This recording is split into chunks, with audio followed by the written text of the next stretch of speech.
Some years ago, I took my wife and our 4 children on an overland trip across Europe and through the Middle East. We were living in Spain at the time, and we felt that the Lord wanted us to be missionaries in India. We went from Turkey down through Syria, through Jordan, and then all the way through Saudi Arabia. But through circumstances that were beyond our control, we ended up living in the Middle East for 4 years. During those years, we learned how to share our Christian faith with our Muslim friends. And as you can imagine, it certainly was not an easy task. But during that time, we fell in love with our Arab friends. They were warm and kind, and many of them opened their hearts to receiving Jesus.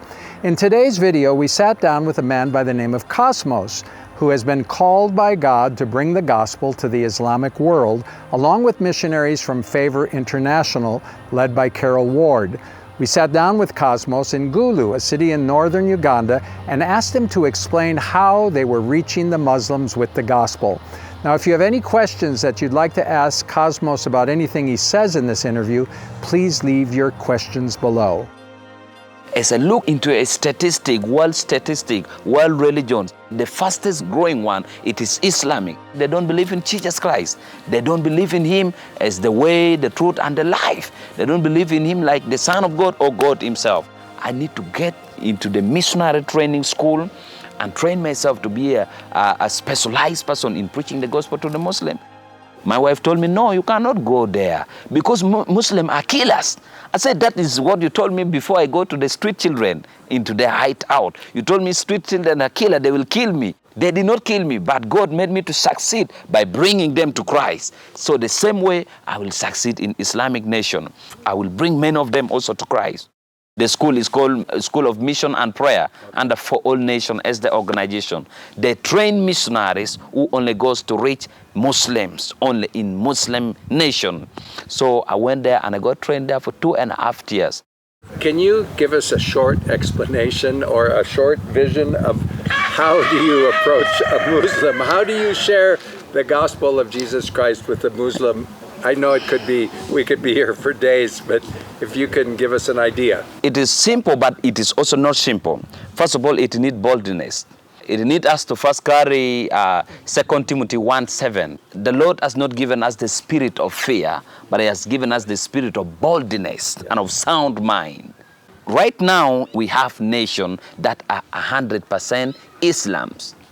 The Bible said, and this gospel of the kingdom must be preached as the testimony to the whole nation, and the end will come. If there is any nation that the Muslim is 100%, like we are seeing right now in many nations, like Djibouti is 100% Muslim. When we go to Somalia, it's 100% Muslim. And when we go to some other part like Niger, it is 100% Islam. What about those nations? If we are not reaching them who are Muslim with the gospel, we are delaying the end.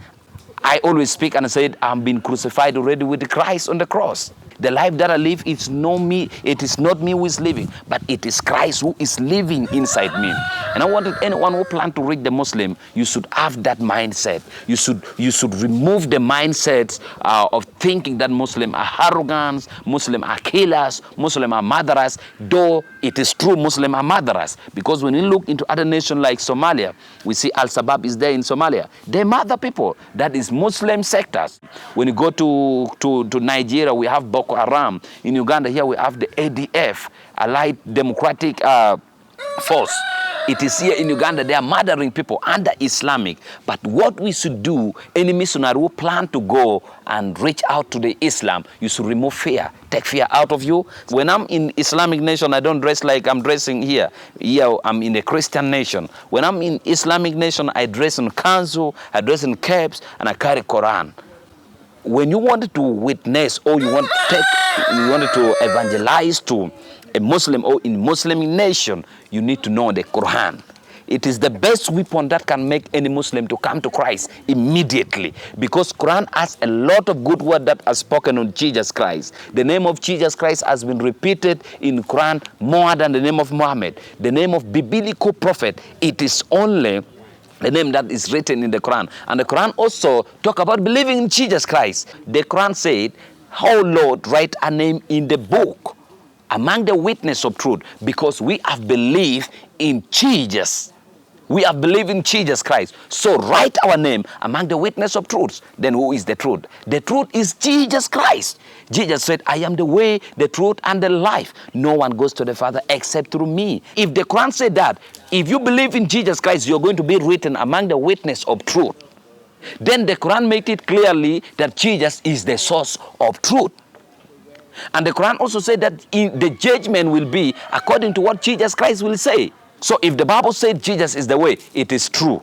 It was the word of Jesus, not the word of anyone. John just wrote it, but it was the word that Jesus Christ spoke by himself. Anyone who wanted to witness to Jesus Christ, you should take your time also to learn the Quran. You should take your time also to learn some other small courses, how to approach. Because the way we approach Muslim is not the same with the way we approach Catholics. It is not the same way we approach the other non-believers or the witch doctors and other people. It make it easy. Like me, some of the time when I go to the mosque, because I go and preach the gospel up to the mosque, one of these days, and they love me to go there and share with them the truth. Last time I was having a topic that they gave me, and we are going to share tomorrow, Friday. They gave me the topic that I'm going to share in a big mosque in Uganda here, in Gulu. The topic is, I'm going to teach them about the righteousness part of the life of Jesus Christ and the sinful nature of the Prophet Muhammad. Jesus Christ was pure. Quran also said Jesus was pure. Quran said Muhammad was a sinful person in Surah 48, 1-2. That Quran asked Muhammad to ask for the forgiveness. But Jesus did not sin. The Quran proved that one. So they asked me, a Muslim, a group of Muslims asked me in the mosque to go and teach them. And that is the only approach that I can deliver to them the right word, and I will win them to Christ.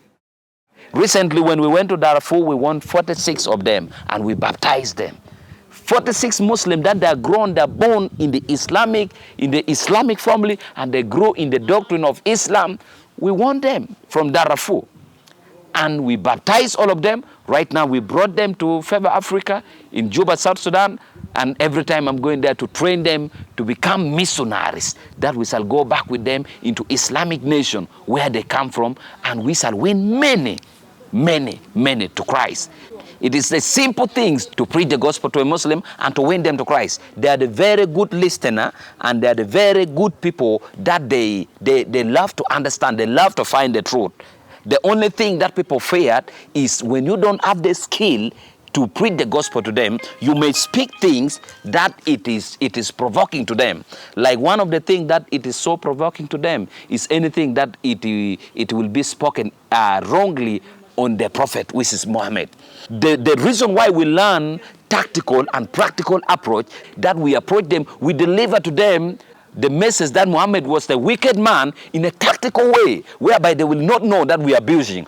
Because when you look at the young girl that Prophet Muhammad married, which was called Aisha was 6 years old. The man married her, and the man took her with 9 years, and he began having sex with her.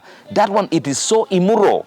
Muhammad led and oversaw many battles against Christians, and it is written in the Quran, if anyone is a disbeliever, pursue and kill that person. It was the word that Muhammad introduced. Muhammad killed many people innocently. Muhammad killed many Jewish women. He grabbed people, women. He was an immoral man. He married many people. And everyone wanted to, there is a word in the Islam which is called sunnah. All the example of the prophet. Everything a prophet do, everyone are doing. Prophet used to kiss the stone. Prophet used to bow before the idols. Everyone wanted to bow. So if you wanted to bring all these things, you must use it, you bring it tactically when you are approaching the Muslim. Reaching a Muslim, it is easy things, and that is what I love, and it is my art. And always I've laid my life, I will preach the gospel to the Muslim. Right now, what I'm doing is to train missionaries, because I realize that me alone, I will not reach many of the Muslim. But when I train a team, we're having missionary that 2 weeks ago, I was in Juba, South Sudan. I was training missionaries, and we are going to Republic of Chad. We are having a missionary there that we are going to train them. And here in Uganda, we are having missionaries that we are training them. We are having over 150 missionaries that we are training them separately to be the frontline missionaries that they will go to Islamic nation, because Islam is the last giant that we are having right now. When the Islam fall down, we are going to see the revival. We are going to see Christ coming back. This is the religions that if we did not open up our eyes worldwide, everywhere, Islam are everywhere. You don't go to a nation, then you don't find Islam. No. You go to America, you'll find Islam. There are very many. You go to UK, you go every part of the world, you'll find Islam. But there are some other nations that Islam are 100%. How can we see the revival? How can we see the end? How will Christ come?